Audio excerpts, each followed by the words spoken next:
आज हम लोग क्या स्टार्ट करने वाले हैं? ईपीएस।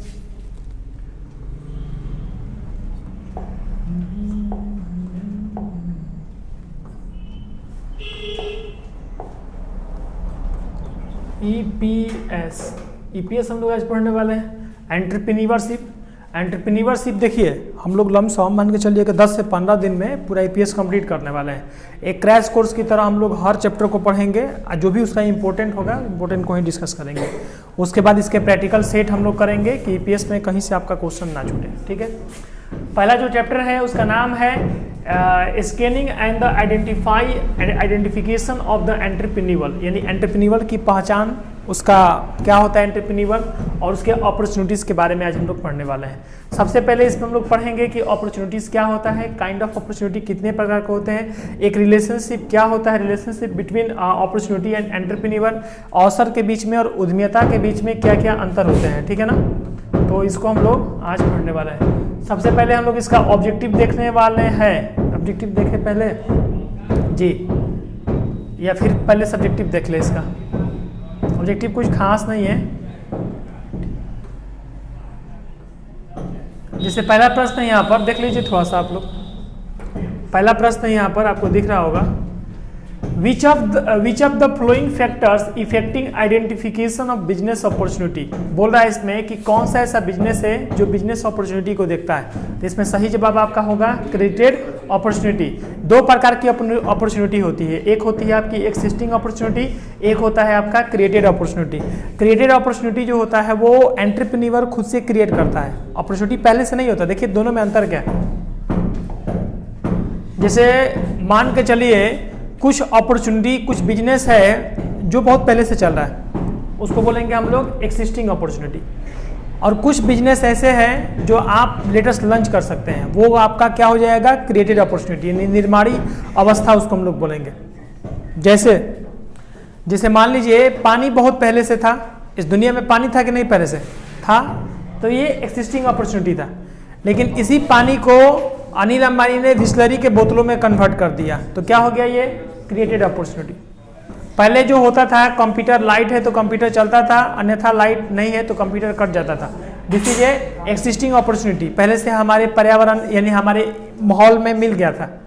और उसी कंप्यूटर को लैपटॉप में जब कन्वर्ट कर दिया गया कि आप जहाँ चाहें जहाँ लेकर जा सकते हैं, घर घर पहुँचा दिया, कहीं भी आप ट्रेन में भी बैठे हैं तो वहाँ भी अपना लैपटॉप निकालिए और अपना काम कीजिए, तो इसको क्या बोलेंगे क्रिएटेड अपॉर्चुनिटी। समझ में आ रहा है कि नहीं आ रहा है? अभी हमारे वातावरण में जो चीज भी उपलब्ध है, जैसे मोबाइल फोन, स्मार्टफोन, सारा चीज उपलब्ध है, वो सारा एक्सिस्टिंग अपॉर्चुनिटी है।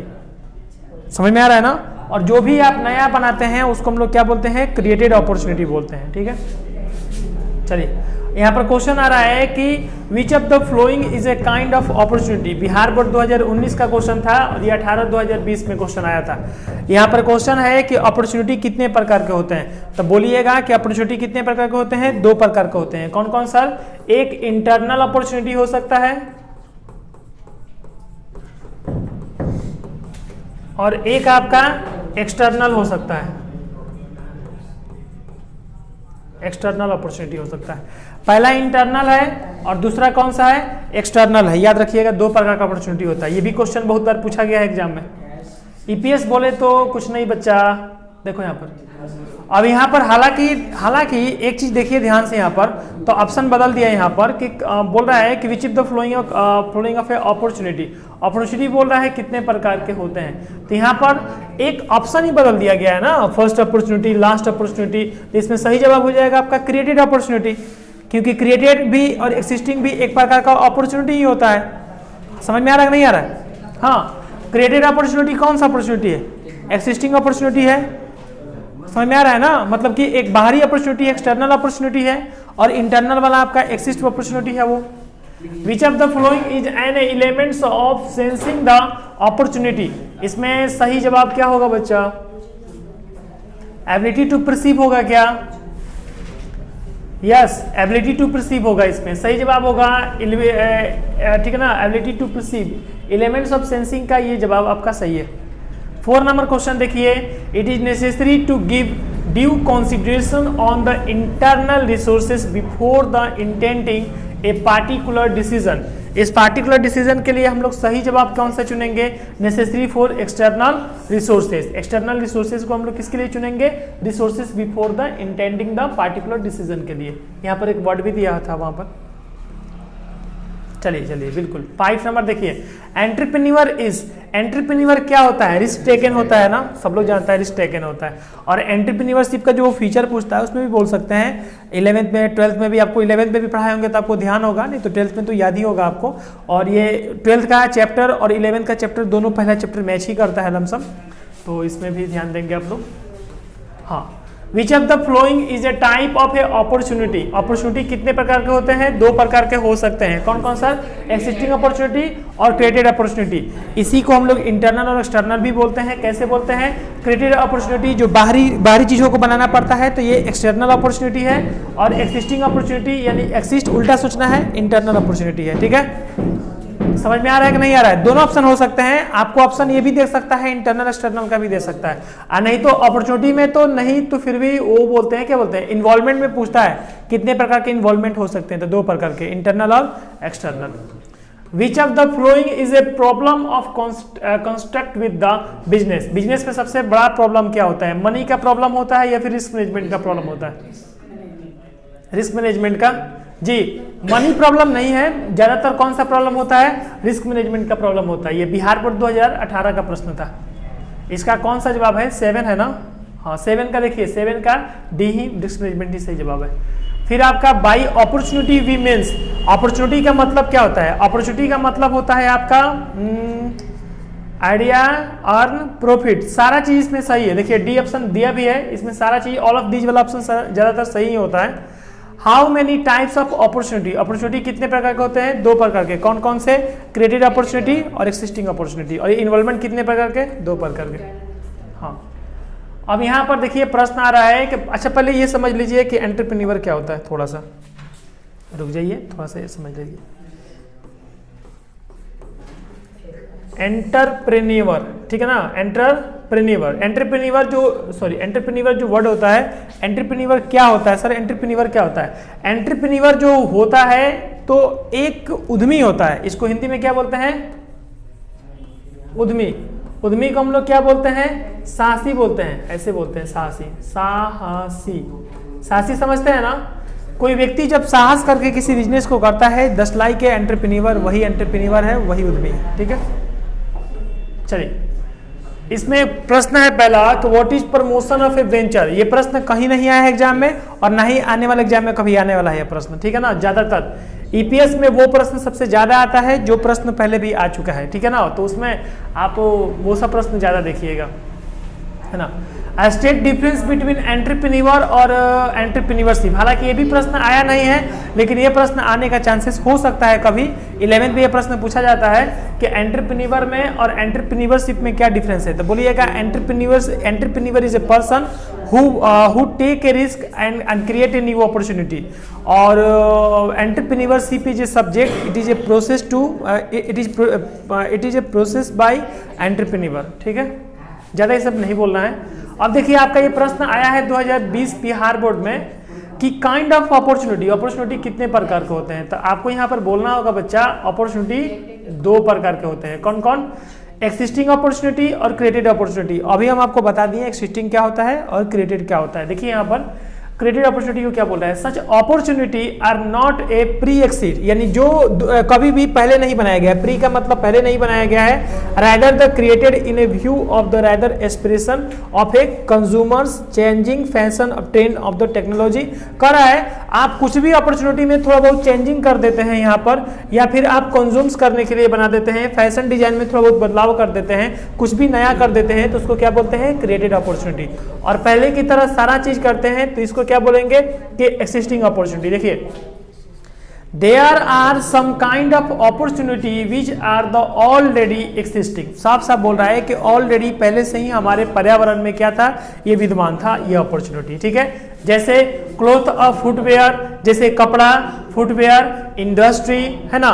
इसके बाद हमारा मॉडिफिकेशन, बहुत सारा चीज जो था वो पहले से ही हमारा क्या था, जैसे मान लीजिए कि मिल्क है, वाटर है, सॉल है, ये सब पहले से ही चीज था। 4 नंबर क्वेश्चन भी इंपॉर्टेंट है जो कि बिहार बोर्ड में आया है। जो बिहार बोर्ड में आया है वो ईपीएस में घुमा फिरा के आने वाला प्रश्न होता है। State the object of identification of business opportunity. बोल रहा है कि बिजनेस अपॉर्चुनिटी के कितने क्या क्या उद्देश्य होते हैं। तो सबसे पहले देखिए, बिजनेस अपॉर्चुनिटी का पहला उद्देश्य है to study and the examining the small medium and large scale industry possibility to keeping in the mind the requirement of religious country as well world. यानी कि एक एंटरप्रेन्योरशिप बिजनेस अपॉर्चुनिटी जो होता है वो सबके लिए होता है, चाहे वो स्मॉल इंडस्ट्री हो, लार्ज स्केल इंडस्ट्री हो, चाहे वो कॉटन इंडस्ट्री हो, कोई भी इंडस्ट्री हो, वो सारे इंडस्ट्री के लिए अपॉर्चुनिटी क्रिएट करता है इसमें। दूसरा चीज होगा to duty the impact of the achievement of the financial resources production employment and evaluate intend requirement of capital in industry development. यानी किसी भी डेवलपमेंट या किसी भी इंडस्ट्री के लिए भी ज़्यादा जरूरी होता है। तो सर हम कैसे बोलेंगे सर, आसान से बता दीजिए कुछ। State object of identification of business opportunity, पहला नंबर बोलिएगा, it is a develop to the any business large small scale large scale everybody, मतलब कोई भी बिजनेस को डेवलप करेगा। दूसरा सर क्या है, दूसरा सोसाइटी डेवलप कर सकता है बिजनेस में, और भी ज़्यादा प्रमोशंस कर सकता है, रिस्क बियरिंग कर सकता है। ये सारा इसका क्या होता है, उद्देश्य होता है। ठीक है ना, किसका उद्देश्य होता है, एंटरप्रेन्योर का। और हमसे प्रश्न क्या पूछा जा रहा है, हमसे प्रश्न पूछा जा रहा है बिजनेस अपॉर्चुनिटी के ऑब्जेक्ट्स को। समझ में आ रहा है ना। 5 नंबर क्वेश्चन क्या है sir, what are the relation between opportunity और एंटरप्रेन्योर। एंटरप्रेन्योर और अपॉर्चुनिटी के बीच में एक रिलेशन बताना है। ये प्रश्न आने का चांसेस हमेशा रहता है। देखिए, the relationship opportunity and entrepreneur is a similar, यानी कि दोनों के बीच में जो भी संबंध है वो सिमिलर संबंध है, नजदीक संबंध है। Water fish relation, fish has no chance of survival in absence of the water and that looks for its food in a water and lives on it. कह रहा है जिस प्रकार बिना पानी के मछली जीवित नहीं रह सकती है, उसी प्रकार बिना रिस्क का, बिना जोखिम का या बिना किसी अपॉर्चुनिटी का उद्यमी जीवित नहीं रह सकता है। समझ में आ रहा है ना। एक अपॉर्चुनिटी में कहा गया, अपॉर्चुनिटी में और एंटरप्रेन्योरशिप में क्या रिलेशन है, समझ में आ गया ना। जैसे मछली को क्या चाहिए, पानी चाहिए, उसी प्रकार एंटरप्रेन्योर को क्या चाहिए, अपॉर्चुनिटी चाहिए, एक चांस चाहिए अपने लाइफ को आगे बढ़ाने के लिए। साफ साफ यहाँ पर बोला है। इसका प्रश्न ऑब्जेक्टिव में भी आता है कि दोनों का रिलेशन कैसा होना चाहिए, डॉग और कैट की तरह, डॉग और चूहे की तरह, कैट और चूहे की तरह, ऐसा ऐसा करके 10 बार ये ऑप्शन आएगा। लेकिन आपको सही जवाब मारना है विश और वाटर लाइक। ठीक है। How to business opportunity identify, ये प्रश्न आया नहीं है बट आप समझ लीजिएगा इस प्रश्न को। ये प्रश्न ये पूछ रहा है कि हम बिजनेस अपॉर्चुनिटी को, यानी कि अवसर्स को कैसे पहचानेंगे, कैसे हमें आइडेंटिफाई होगा, उसका पहचान कैसे होगा। तो आप समझ सकते हैं, ऐसा बात नहीं है नहीं समझ सकते हैं। पहला number, ability of a internal resource. आपको एबिलिटी होना चाहिए किसका, इंटरनल रिसोर्स का। और from of the external help, आप इंटरनल रिसोर्स की ओर देखिए, एक्सटर्नल रिसोर्सेज की ओर देखिए। और ability of the industry raw material, आप रॉ मटेरियल के रूप में भी ला सकते हैं। नहीं समझ में आ रहा है तो ऐसे समझ लीजिए। जैसे मान लीजिए आपके दिमाग में कोई भी आइडिया आता है, उस पर आप प्लान करते हैं, तो वो आपके लिए क्या हो सकता है, बिजनेस अपॉर्चुनिटी साबित हो सकता है। जैसे आपके दिमाग में देखिए बिजनेस अपॉर्चुनिटी क्या होता है। जैसे मान लीजिए कि आप अपने समाज में देखिए कि सबसे ज़्यादा प्रॉब्लम क्या है, उसी प्रॉब्लम को क्या कर दीजिए, सॉल्व कर दीजिए, आप एक एंटरप्रेन्योर बन जाइएगा। जैसे मान लीजिए कि एक गांव है ना, एक गांव है जहां पर वो चीज़ नहीं मिलते हैं जो चीज़ शहरों में मिलते हैं, तो जस्ट लाइक ये अपॉर्चुनिटी होगा आपके लिए। लोग कितना उस चीज़ को पसंद करते हैं। या ऐसा चीज़ जैसे शहर में होता है ना कि ज़्यादातर केमिकल युक्त होते हैं, ओरिजिनल कोई चीज़ नहीं मिलता है, आप ओरिजिनल चीज़ दीजिए, प्योर मिल्क दीजिए, वहाँ पर दूध दीजिए, एक अपॉर्चुनिटी साबित होगा, नहीं होगा, साबित होगा कि नहीं होगा अपॉर्चुनिटी। मान लीजिए कि कोई भी ऐसा चीज़, जैसे मान लीजिए शहरों में धूल, गंदगी, कंकड़, पोल्यूशन सबसे ज़्यादा रहते हैं, और आप उसी तरह के उन्हीं को दूर कर दें, तो आपके लिए अपॉर्चुनिटी साबित हो सकता है। समझ में आ रहा है ना। हाँ, अब जैसे मान लीजिए कि शहर के लोग ज़्यादातर किसको यूज करते हैं, इलेक्ट्रिक शॉप खोले हैं आप, तो एसी को, कूलर को, इन सब चीज़ों को ज़्यादा लाइक करते हैं शहर के लोग, पंखा को भी लाइक करते हैं। अब यही ग्रामीण क्षेत्रों में चले जाइएगा तो पंखा ही काफ़ी है वहाँ पर, एसी कूलर वहाँ पर नहीं चलने वाले हैं आपके। थोड़ा सा मूवमेंट देखना है। चलिए अब थोड़ा सा हम लोग यहाँ पर देख लेंगे, थोड़ा सा बिल्कुल ही दिख रहा है सबको? How do entrepreneur define from the employee? एक एम्प्लॉय में और एक एंटरप्रेन्योर में क्या डिफरेंस होता है बच्चा? पहला number, employee is a servant and entrepreneur is a owner of this business. पहला नंबर बोल सकते हैं ऐसा। दूसरा नंबर है employee has not taken the risk, employee कोई रिस्क नहीं ले सकता है, but entrepreneur is always taken to risk. होगा कि नहीं होगा? दो वो आपका हम बोला जाए तो दो तो ऐसे ही बोल सकते हैं। अब एक क्रिएट अपॉर्चुनिटी की ओर जाते हैं। Employee has not possible create a new opportunity for our business, but entrepreneur is create to a new opportunity of our business. समझ में आ रहा है ना? तो ये नौकर है, सर्वेंट है, ये मालिक है, ये कोई भी अपॉर्चुनिटी क्रिएट नहीं कर सकता है, ये कर सकता है, ये रिस्क नहीं ले सकता है, ये रिस्क ले सकता है। एंटरप्रेन्योरशिप प्रॉफिट लॉस दोनों हो सकता है, both the available profit and loss assume, but employ जो होता है, एम्प्लॉय अपना प्रॉफिट या लॉस नहीं लेगा, वो अपना फिक्स सैलरी लेगा। इसका सैलरी या इसका पेमेंट या इसका आय इनकम क्या होता है? फिक्स होता है, इसका नॉन फिक्स होता है। ठीक है, कोई दिक्कत? ये डिसीजन मेकिंग कर सकता है, क्विक डिसीजन मेकिंग कर सकता है, एम्प्लॉय डिसीजन मेकिंग नहीं कर सकता। He has not right to the decision making, but he has right to the decision making. क्या आपको समझ में आ रहा है सारा चीज जो हम समझा रहे हैं? क्या आपको ईपीएस अच्छा लग रहा है? अच्छा लगना चाहिए। यदि दिमाग में थोड़ा सा भी लगेगा कि थोड़ा सा हो रहा है, ऐसे नहीं समझ में आ रहा है, तो तुरंत बोल दीजिएगा हमसे। Why is entrepreneurship regarded as a creative activity? बोल रहा है यहाँ पर कि एंटरप्रेन्योरशिप के रिगार्डिंग ये बताइए कि क्रिएटिव एक्टिविटी क्या होता है। ये प्रश्न 2017 में पूछा गया है। बोला जा रहा है यहाँ पर कि द नेचर ऑफ एंटरप्रेन्योर, देखिए कैसे लिखना है आपको। The nature of entrepreneur is a creative. Entrepreneurship का जो नेचर होता है वो हमेशा क्या होता है? क्रिएटिव होता है। Work culture and work culture, ओहो थोड़ा जबान फिसल जाता है, कोई दिक्कत नहीं है। Work culture and the qualitative improvement is a development only thought creative the thinking by the promoter organization and management. एक मैनेजमेंट जो होता है, एक उद्यमी जो होता है, वो क्या करता है? क्वालिटिव इंप्रूवमेंट को देखता है। सबसे पहले किसको देखेगा? क्वालिटी को और बिजनेस की इंप्रूवमेंट को देखेगा। Development only thought the creative thinking, यानी हमेशा वो किस थिंकिंग को देखेगा? क्रिएटिव थिंकिंग को देखेगा, यानी अपने माइंड में। और प्रमोट ऑर्गेनाइजेशन एंड मैनेजमेंट, और वो अपने बिजनेस में क्या करेगा? ऑर्गेनाइजेशन को और मैनेजमेंट को डेवलप कर देगा। ये आप लिख लीजिएगा अथवा याद कर लीजिएगा। What do you understand by the business opportunity? आप बिजनेस अपॉर्चुनिटी से क्या समझते हैं? तो बोलेंगे business opportunity like a chance for an entrepreneur. Business opportunity से क्या समझते हैं? तो हम समझते हैं कि बिजनेस अपॉर्चुनिटी एक प्रकार का चांस है एंटरप्रेन्योर के लिए। तो नहीं बोल सकते हैं business opportunity is a chance, या फिर as a chance for an entrepreneur. Entrepreneur के लिए एक चांस है, नहीं है कि नहीं है? बताइए। 10 नंबर क्वेश्चन देखिए यहाँ पर। 10 नंबर क्वेश्चन नहीं आएगा, आगे बढ़ो। 11 नंबर क्वेश्चन देख लो। अपॉर्चुनिटी कॉस्ट जो 2019 में पूछा गया प्रश्न है। थोड़ा सा बस देखिए अपॉर्चुनिटी कॉस्ट क्या होता है। अपॉर्चुनिटी कॉस्ट समझते हैं क्या आप लोग? पहले थोड़ा सा हम इसको डिफाइन कर देते हैं। अपॉर्चुनिटी कॉस्ट क्या है, आपको हम पहले भी बताए होंगे।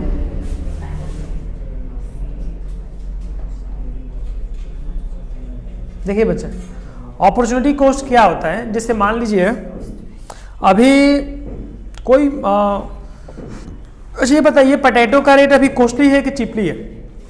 सर आप ऐसा क्यों पूछ रहे हैं कि पोटैटो का, आलू का रेट सस्ता है या महंगा है? क्यों? क्योंकि मेरे दिमाग में एक बिजनेस आइडिया आ रहा है। क्यों सर? देखिए आलू सस्ता होगा तो जितना भी लेस कंपनी होती है, जो लेस का जो चिप्स बनता है, 5 रुपए का पॉकेट देखे होंगे आप लोग, तो वो जब आलू सस्ते होते हैं तो उस टाइम पर वो लोग क्या करते हैं? लेस के वो सारे पैकेट को मतलब रेडी कर लेते हैं, बनवा लेते हैं, है ना।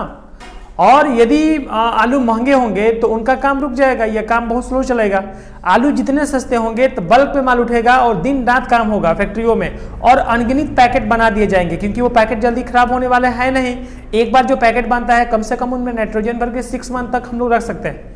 कोई भी पैकेट कितना दिन तक रह सकता है? 6 मंथ तक, उससे ज्यादा हो सकता है, उससे कम नहीं हो सकता है। तो इसको क्या बोलेंगे? कॉस्ट अपॉर्चुनिटी बोलेंगे। इसको अपॉर्चुनिटी बोलेंगे, इसको कॉस्ट अपॉर्चुनिटी नहीं बोलेंगे। इसको क्या बोलेंगे? अपॉर्चुनिटी बोलेंगे। समझ में आ रहा है ना। दूसरा एग्जांपल हम ये दे रहे हैं आपको यहाँ पर कि मान लीजिए कि आलू का रेट अभी फॉर एग्जांपल महंगा है और कंपनी दो काम करती है। कंपनी एक तो चिप्स बनाने वाली काम करती है और दूसरा सॉस बनाने वाली काम करती है। यदि आलू का रेट महंगा है और टमाटो का रेट सस्ता है तो टमाटो वाले केचप पर काम करेगी, यानी जो सॉस होता है वो वाला टमाटो सॉस, उस पर वो लोग काम करेगी। इसको क्या बोलते हैं? Cost opportunity. कॉस्ट अपॉर्चुनिटी वो अपॉर्चुनिटी होता है जिसमें हिंदी में यदि हम लोग बात करें तो पहले दूसरे अवसर के लिए पहले अवसर का त्याग करना पड़ता है। इसी को क्या कहा जाता है? कॉस्ट अपॉर्चुनिटी कहा जाता है। ये इकोनॉमिक्स में भी पूछा जाता है। देखिए यहाँ पर ऑस्ट्रेलियन, छोड़ो इतना नहीं बोलना है, इधर कहीं हम शॉर्ट में इसको उठा लेते हैं, या छोड़ो ना इसको, हम अपने से बोल देते हैं इसको, ठीक है। बोलेंगे cost opportunity is a save of the money on cost of our goods या cost of goods. Cost of goods का जो मनी होता है उसको यदि सेव कर दिया जाए तो उसी को हम लोग क्या बोलते हैं? कॉस्ट अपॉर्चुनिटी बोलते हैं। फॉर एग्जांपल अभी आलू लेंगे तो महंगा मिलेगा, कुछ दिन बाद आलू लेंगे तो सस्ता मिलेगा, या हो सकता है और कुछ दिन बाद लेंगे तो थोड़ा और महंगा मिलेगा। कहने का मेरा मतलब ये है हम सीजन के हिसाब से ही वर्क करेंगे तो हमारा वो बेनिफिट क्या होगा? अच्छा होगा। जैसे अभी ठंडा का दिन है, यदि हम आइसक्रीम फैक्ट्री वाले यदि आइसक्रीम बेचेंगे तो क्या उनका आइसक्रीम बिकेगा? नहीं बिकेगा, नहीं बिकेगा ना। क्या स्वेटर जो होता है या फिर जो टी शर्ट बेचते हैं दुकान वाले, क्या उनका बिकेगा? नहीं बिकेगा। बिकेगा क्या? नहीं बिकेगा। लेकिन उन कपड़े के दुकान वालों को कोई ऑफर दे रहा है कि आप मेरे पास टी शर्ट और जीन्स अभी लीजिएगा, ठंडा का मौसम है, पर टी शर्ट और जीन्स लीजिएगा तभी 50% डिस्काउंट पर हम दे देंगे। तो क्या हो जाएगा? कॉस्ट अपॉर्चुनिटी हो जाएगा। क्या हो जाएगा? Cost opportunity. ठीक है, चलिए ये प्रश्न नहीं आएगा आपका। हाँ, फैक्टर आ सकता है, फैक्टर आ सकता है, बिल्कुल आ सकता है sir factor. State the factors of sensing the opportunity. बोल रहा है कि अपॉर्चुनिटी सेंसिंग जो होता है उसका फैक्टर क्या है? फैक्टर समझते हैं ना, घटक। क्या बोलते हैं इसको हिंदी में? घटक। एबिलिटी टू परसीव हो सकता है, इंसाइट इनटू द चेंज हो सकता है, नॉलेज अबाउट द कॉम्पिटिटर हो सकता है, इसके बाद harnessing of the information it's the analysis हो सकता है, क्रिएटिव क्वालिटी हो सकता है। तो इसको आप प्लीज याद कर लीजिए क्योंकि आपके लिए सबसे बढ़िया है और ये आता भी है, याद हो जाएगा ना। हाँ, इसका हम PDF सेंड कर देंगे आप लोगों को। Who is an entrepreneur? Entrepreneur कौन होता है? Entrepreneurship is a person, entrepreneur is a person who take the risk and create the new opportunity. This is solve हो गया बच्चा जी। Entrepreneurship is a person who perceive and the idea of establishing a new business. Entrepreneur is then the bearing together the manpower, land, equipment and material and the arrange necessary capital needs for the business. Business के लिए जो कुछ भी कर रहा है, मतलब कि कोई नया बिजनेस क्रिएट कर रहा है। Entrepreneurship is a person create a new business, take a risk and create a new opportunity and change the involvement, change the society. It is called the entrepreneur.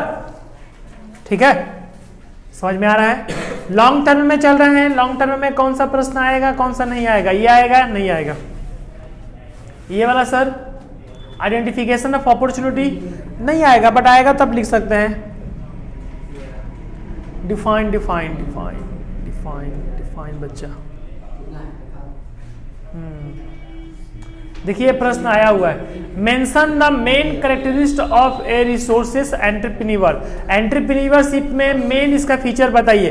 तो एंटरप्रेन्योरशिप का main feature है कि entrepreneurship is a honour, entrepreneurship is a risk bearing, entrepreneurship create a new opportunity, entrepreneurship like a leader, एक leader की तरह भी बर्ताव करता है, and entrepreneurship is a person create a new business and new idea, है ना। ये सब क्या हो जाएंगे? इसके फीचर हो जाएंगे। मतलब एंटरप्रेन्योरशिप की जो विशेषता है, विशेषता क्या होता है? अच्छाई या बुराई को हम लोग गिन दे तो उसकी विशेषता होता है, उसको फीचर या कैरेक्टरिस्टिक कहते हैं हम लोग। हो जाएगा, कोई दिक्कत? देखिए लीडर है, रिस्क बेयरिंग है, क्या बोलते हैं, इन्वेंशन है यानी क्रिएट न्यू इन्वेंशन करेगा, गोल ओरिएंटेड है, डिसीजन मेकर है कि नहीं है? आप कुछ अलग भी बोल सकते हैं, बट इतना तो याद रहना चाहिए। क्या क्या है entrepreneur? Risk taker, decision maker, risk bearing, sorry risk वाला दो बार नहीं करेंगे, रिस्क रुको, रिस्क टेकन, ओहो फिर से आओ ना, risk taken, create new opportunity, decision maker, goal oriented, good leader, create a new opportunities, create a new business, create a new idea, change the society, change our business and develop our country. ये सब किसके feature है? Entrepreneurship के 10 feature है entrepreneurship के, इससे ज्यादा ही आप बोल सकते हैं।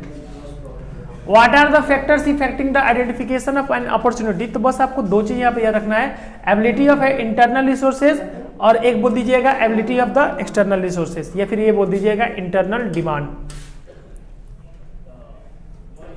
क्या आपको समझ में आया सारा चीज या नहीं आया? दूसरा चैप्टर की ओर मूव कर रहे हैं हम लोग। पहला चैप्टर आपका स्वाहा हो गया है ना, और दूसरा चैप्टर हम लोग का है इन्वॉल्वमेंट स्कैनिंग। कौन सा चैप्टर है? Involvement scanning. दिख रहा है स्क्रीन पर आपको? जी सर। इन्वॉल्वमेंट स्कैनिंग का मतलब समझते हैं?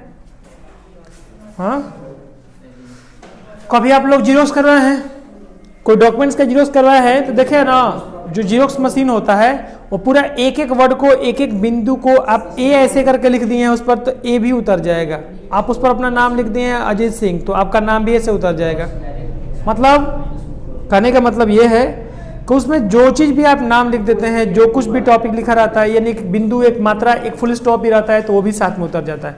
यानी इसको कहते हैं स्कैन, यानी खूब बढ़िया से स्कैन लिया जा रहा है। ठीक है, स्कैनिंग का मतलब क्या होता है? इन्वॉल्वमेंट स्कैनिंग का कि आप कोई बिजनेस कर रहे हैं तो बिजनेस स्टार्ट करने से पहले आपको इन्वॉल्वमेंट का स्कैनिंग करना होगा, यानी वहाँ का वातावरण कैसा है, वहाँ आपका बिजनेस चलेगा या फिर नहीं चलेगा, आपके बिजनेस के लिए वहाँ पर क्या क्या व्यवस्था करना होगा, क्या होगा, इन्वॉल्वमेंट बनाना कैसे होगा, इन्वॉल्वमेंट बना बनाया मिलेगा, बनाना पड़ेगा, क्या होगा वहाँ पर, वही इन्वॉल्वमेंट स्कैनिंग चैप्टर बताता है।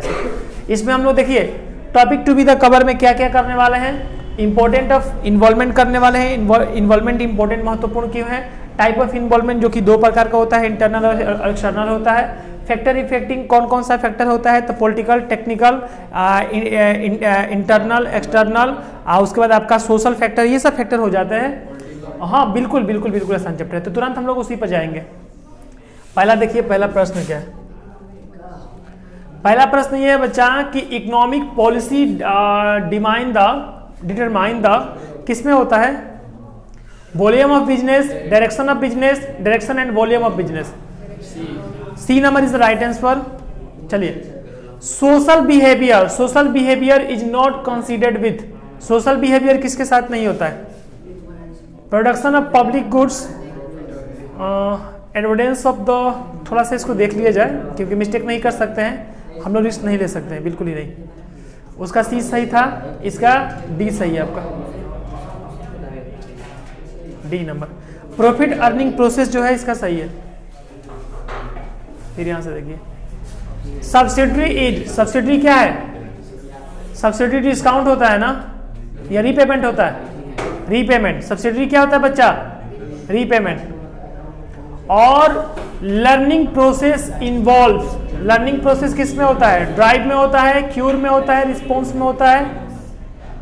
आई थिंक लर्निंग प्रोसेस किस में होता है?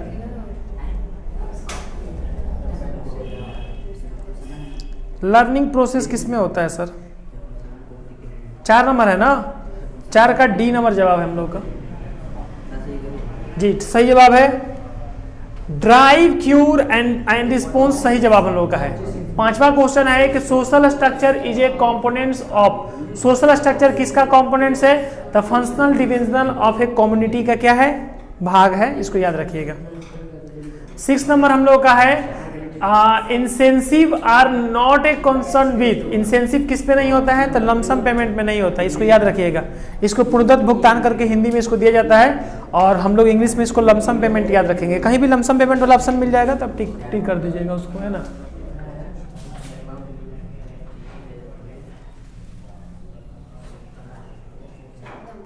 सेवन नंबर दिख रहा है ना, कह रहे हैं यहाँ पर which of the following is an economic factor affecting involvement scanning? All of the above सही जवाब है। फिर 8 नंबर क्वेश्चन है कि which of the following is a type of involvement, both internal external. 9 number हम लोगों का है, 9 नंबर जी बिल्कुल। 9 नंबर है विच of the flowing important of involvement, involvement कितने टाइप के होते हैं? तो all of these. Searching opportunity हो सकते हैं, इन मेंटेनिंग द एक्सिस्टेंस हो सकते हैं, और इन गेटिंग ए सक्सेस हो सकते हैं, मतलब सारे हो सकते हैं इसमें का। चलिए अब हम लोग आराम से चलने वाले हैं, टॉपिक पे देखने वाले हैं, ठीक है ना। What do you mean understand by micro involvement? Micro involvement क्या होता है? दो प्रकार के इन्वॉल्वमेंट होते हैं, एक माइक्रो होता है और एक मैक्रो होता है, जो कि इकोनॉमिक्स वाले बच्चों को भी बताया जाता है। इसमें दो प्रकार के होते हैं सर, एक होता है हमारा माइक्रो इन्वॉल्वमेंट और एक होता है माइक्रो इन्वॉल्वमेंट। माइक्रो को कहा जाता है सूक्ष्म वातावरण। क्या कहा जाता है? सूक्ष्म वातावरण। जब हम अपने बिजनेस, गांव, समाज, इन सब अपॉर्चुनिटीज की बात करेंगे, इन सब इन्वॉल्वमेंट की बात करेंगे, this is called the micro involvement. और मैक्रो इन्वॉल्वमेंट की यदि हम बात करें, हम अपने देश, दुनिया और राज्य स्तर पर यदि हम किसी की बात कर रहे हैं, तो हमारा क्या हो जाएगा? वो हमारा हो जाएगा माइक्रो इन्वॉल्वमेंट। क्या आपको समझ में आ रहा है माइक्रो इन्वॉल्वमेंट क्या है और मैक्रो इन्वॉल्वमेंट क्या है? चलिए, आप एक बिजनेस के बारे में जिक्र करते हैं तो उसको किस में डालिएगा, मैक्रो में कि माइक्रो में? नाम थोड़ा सा चेंज है, माइक्रो और मैक्रो। एगो में एम आई है, एगो में एम ए है। एम ए वाला बड़ा है, एम आई वाला छोटा है। ठीक है, बोलिए। एक बिजनेस के बारे में यदि हम उसका इन्वॉल्वमेंट चेक करें तो माइक्रो में डालेंगे, और मान लीजिए कि इंडिया का जीडीपी यदि काउंट करें तो मैक्रो में करेंगे। इस देश में जो भी उत्पाद हो रहा है उसको वर्णन किया जाए तो मैक्रो में। ठीक है, चलिए, ये समझ में आ गया sir. Give any 3 object of entrepreneurship. ओहो, give any 3 objects of entrepreneur mental scanning. Mental scanning बोल रहा है कि अपने दिमाग से क्या क्या स्कैनिंग कर सकते हैं। तो सबसे पहले कर सकते हैं कि knowing the involvement and deduction undertaking. ठीक है। दूसरा आ सकता है scanning different sectors within the involvement, यानी कि हम थोड़ा सा इन्वॉल्वमेंट को दूसरे डिफरेंट सेक्टर में भी क्या कर लेंगे, स्कैनिंग कर लेंगे कि आसपास का माहौल कैसा है। तीसरा चीज आएगा हमारा anticipate changes and looking for the business opportunity, यानी एंटीसिपेट होना चाहिए और बिजनेस में क्या क्या लुकिंग चेंज हो रहा है, क्या क्या अपॉर्चुनिटीज हो रहा है, इस पर भी हम लोग बात करने वाले हैं। ठीक है। What is the role of political factor affecting involvement? हालांकि ये पूछा नहीं गया है, लेकिन आपसे पूछते यदि हम पहले हम ये पूछ देते हैं कि बताइए कि what is the main factor of affecting to the any entrepreneurship involvement, ये business of involvement. Business involvement में क्या क्या फैक्टर हो सकते हैं? फैक्टर का मतलब क्या होता है? घटक। क्या बोलते हैं उसको? घटक। हिंदी में जब से आप एग्जाम दीजिएगा तो उसमें इंग्लिश और हिंदी दोनों में प्रश्न रहेंगे। आपको यदि घटक मिल रहा है या इंग्लिश में फैक्टर मिल रहा है, इसका मतलब है कि आपको उसकी समस्याओं को बताना है कि एक इन्वॉल्वमेंट को बढ़िया खराब करने में किसका हाथ होता है। Number 1 political factor. राजनीतिक नेता यदि चाहे तो माहौल को खराब भी कर सकते हैं और सही भी कर सकते हैं, किसी बिजनेस को उठा भी सकते हैं, किसी बिजनेस को गिरा भी सकते हैं। अब शराब बेचने वाले ने तो कभी नहीं सोचा होगा कि नीतीश बाबू बंद करवा देंगे उनका बिजनेस, या प्लास्टिक बनाने वाली कंपनी कभी ये नहीं सोची होगी कि उनका प्लास्टिक बैंड हो जाएगा, और शराब बेचने वाले ये भी नहीं सुने होंगे कि कुछ दिन में शराब चालू भी हो जाएगा, है कि नहीं? तो ये होते रहता है, पॉलिटिकल फैक्टर है। दूसरा चीज आएगा आपका टेक्निकल फैक्टर। टेक्निकल फैक्टर में हो सकता है कि आप कोई टेक्निकल काम कर रहे हैं जिसके वजह से इंटरनेट सर्वर डाउन हो जाता है, जिसमें जाएंगे आप बैंकिंग क्षेत्र में या फिर अन्य बिजनेस में जाइएगा, साइबर में जा रहे हैं तो बोलेगा कि सर्वर डाउन है। इसको क्या बोलते हैं? टेक्निकल इशू बोलेंगे या टेक्निकल फॉल्ट बोलेंगे, या आपका डॉक्यूमेंट सबमिट नहीं हो पाया, सारा चीज कर दिए, फॉर्म फिलअप कर दिए, पैसा भी जमा हो गया लेकिन सबमिट नहीं हो पाया, इसको क्या बोलेंगे? टेक्निकल फॉल्ट बोलेंगे। फिर आएगा आपका सोशल फैक्टर। सोशल फैक्टर जैसे मान लीजिए कोई बिजनेस आप डाल रहे हैं अपने, जैसे कोई भी बिजनेस आप डाल रहे हैं अपने सोसाइटी में, और उस बिजनेस को लेकर लोग इंटरेस्टेड है ही नहीं, वो लोग नहीं जानते हैं कि ये सीसी रेस्टोरेंट क्या है, ये पिज़्ज़ा डिज़ा क्या है, तो लोग उसको एक्सेप्ट नहीं करने वाले। आप एक ऐसे माहौल में जाते हैं जो कटा सटा हनी सिंह की तरह जीन्स बेच रहे हैं, आप कपड़ा बेच रहे हैं, हनी सिंह की तरह बेच रहे हैं सारा जी। हनी सिंह जैसा नहीं है तो कोई हनी सिंह वाला कपड़ा लेगा ही नहीं, लेगा क्या वहाँ पर? बिल्कुल नहीं लेगा। तो एक ऐसा अपॉर्चुनिटी जो लोगों को एक्सेप्ट भी करवाता है और नॉन एक्सेप्ट भी करवाता है। तो एक बिजनेस में ज़्यादातर एक फैक्टर जो होता है, एक बिजनेस के इन्वॉल्वमेंट में जो फैक्टर होता है तो वो हमारा सोसाइटी भी होता है, सोसाइटी के पीछे भी हाथ है। दूसरा एक देखिए, पॉलिटिकल हो गया, टेक्निकल हो गया, और आपका कौन हो गया? सोसाइटी हो गया। चौथा आ सकता है इकोनॉमिकल फैक्टर आ सकता है। देखिए जो बोल रहे हैं इसको याद रखिएगा, ये 5 नंबर वाले क्वेश्चन में आपका आता है, सब 100% आता है। ये मत सोचिएगा नहीं आएगा, वहीं पे करेगा, चाहे 2 नंबर में 2 को पूछ के हटे, चाहे आपका ऐसे पूछ के हटे, चाहे ऐसे क्वेश्चन दे देगा पॉलिटिकल फैक्टर क्या है या इकोनॉमिकल फैक्टर क्या है या सोशल फैक्टर क्या है, ऐसे पूछ देगा आपसे। 100% आपसे ये क्वेश्चन पूछता है, हर साल पूछता है। पूछेगा कि इकोनॉमिकल फैक्टर क्या है, तो कहिएगा देखिए इकोनॉमिकल फैक्टर क्या है, आप समझ लीजिए पहले। इकोनॉमिकल फैक्टर का मतलब होता है कि जैसे मान लीजिए एक बिजनेस में कोई व्यक्ति वर्क कर रहा है, काम कर रहा है, अपना चल रहा है, लेकिन बिजनेस चल नहीं पा रहा है। हो सकता है उसका फी ज़्यादा हो सकता है कि उसके प्रोडक्ट का वैल्यू ज़्यादा हो, किसी भी वजह से लोग उसको खरीद नहीं पा रहे हैं, इकोनॉमिकल यानी कि पैसे की प्रॉब्लम हो रही है, तो इसको क्या बोलेंगे हम लोग, इकोनॉमिकल फैक्टर बोलेंगे। क्या बोलेंगे, इकोनॉमिकल फैक्टर बोलेंगे, ठीक है। तो ये 4 मेन है। इसके बाद आपके गवर्नमेंट फैक्टर भी आते हैं।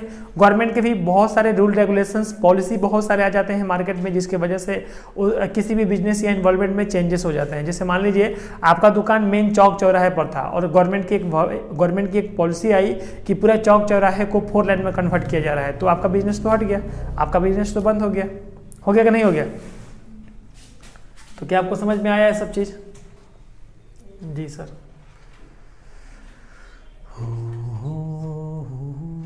चलिए, mention any 2 reasons to study the involvement. Involvement के 2 आपको मेंशंस बोलने हैं, या फिर state 3 objects of study of involvement. Involvement के 3 स्टडीज के बारे में आपको बताना है, या फिर 2 स्टडीज के बारे में बताना है। पहला स्टडी कौन सा बताइएगा बच्चा?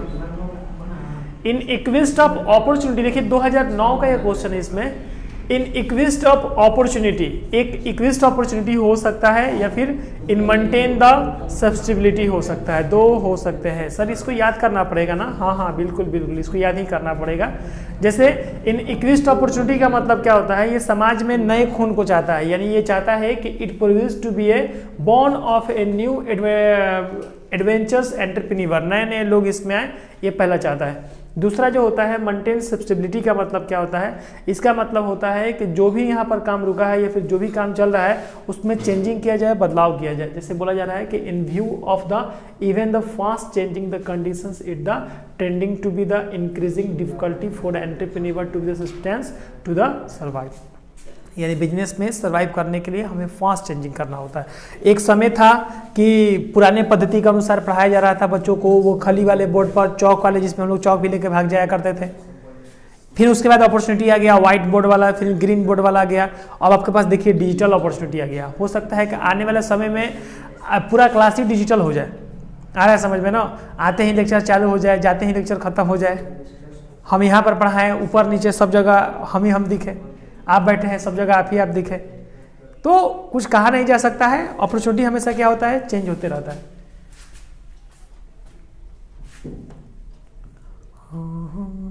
5 नंबर क्वेश्चन देखिए, फैक्टर पूछ दिया, इकोनॉमिकल फैक्टर। हम बोले थे ना अलग अलग करके भी पूछेगा आपसे। फैक्टर है 5-6 को फैक्टर है, और उसी को घुमा घुमा कर पूछेगा। पॉलिटिकल फैक्टर क्या है, सोशल फैक्टर क्या है, इकोनॉमिकल फैक्टर क्या है, ऐसे घुमा घुमा कर पूछेगा। देखिए यहाँ पर इकोनॉमिक पॉलिसी पूछ दिया आपसे।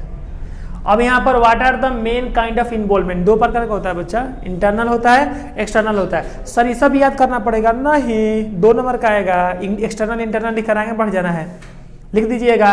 There are 2 type of involvement, internal involvement, external involvement. बस सर लिखने के लिए मान लीजिए कि आ जाए तो क्या करेंगे, लिख सकते हैं कि internal involvement involves those factor which the remain under the contact of the entrepreneur land provisional, बस लिख सकते हैं आप, आपका मन।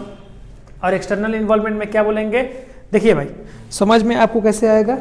देखिए बिजनेस के अंदर में क्या माहौल है, क्या माहौल है बिजनेस के। देखिए बोलेंगे internal involvement is refers to be the business sizes, business financial condition and business production and entrepreneurship management, ये सब लिख सकते हैं।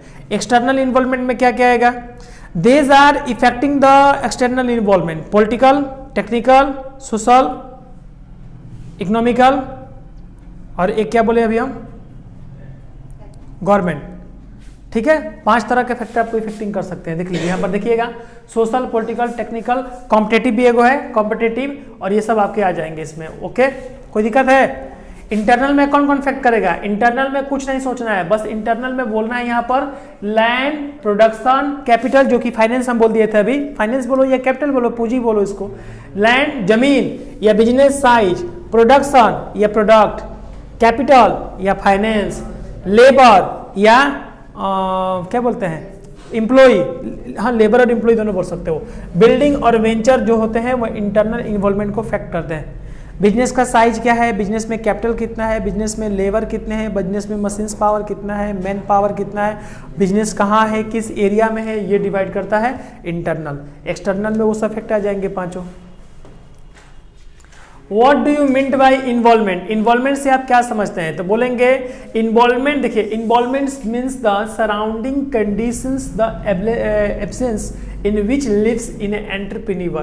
He cannot afford to live in a isolations and the continue to be the and ठीक है ना, मतलब जो भी है यहाँ पर देखिए यहाँ बिजनेस इन्वॉल्वमेंट का मतलब क्या होता है, तो बोलेंगे कि देखिए इन्वॉल्वमेंट का मतलब वातावरण या पर्यावरण होता है, ठीक है ना, जहाँ उद्यमी आकर क्या करता है, अपना बिजनेस करता है। तो बोलेंगे involvement means involvement is a field, involvement is a field, create the new opportunity, create the new business by entrepreneurship those field, उसी फील्ड में बिजनेस में एंटरप्रेन्योर वहां नया बिजनेस करना चाहता है, but before the scanning of involvement, before the scanning of involvement then create the new business by entrepreneur.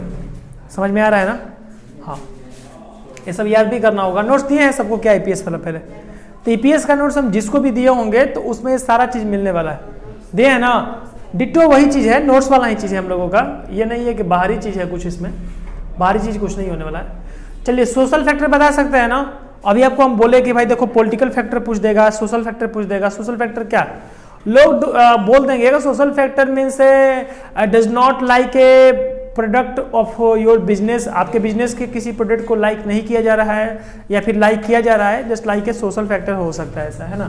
Social factor also affect the business involvement some extent, the literacy level in a society, population size, sex ratio, traditional customer, interested of the message, इसके बाद habits, fashion and the ठीक है ना अनबिजनेसेस, इन सब चीजों पर उसका fact होता है। देखिए क्या क्या फैक्ट होगा।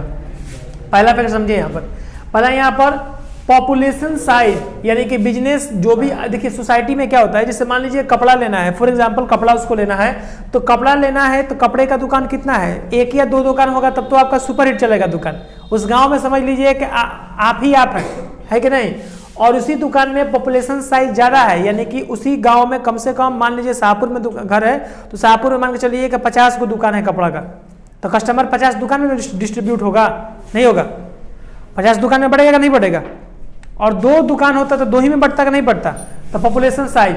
दूसरा यहाँ पर सेक्स रेशियो का बात हो रहा है, सेक्स रेशियो में कुछ मेल होते हैं और कुछ फीमेल होते हैं। जैसे मान लीजिए दुकानदार प्रोडक्ट कैसा बेच रहा है, मेंस आइटम बेच रहा है, मेंस वेयर है या फिर लेडीज वेयर है, लेडीज वेयर बोलते हैं उसको, लेडीज कॉस्ट्यूम बोलते हैं, जो भी हो, मतलब जैसे राधे राधे मॉल है, तो राधे राधे मॉल अधिकतर किसको बेचता है, महिलाओं का कपड़ा क्लोथ सेल करता है, तो उसको तो सेक्स रेशियो के हिसाब से देखा जाए तो महिला सबसे ज्यादा कहाँ जाएगी, राधे राधे मॉल में जाएगी।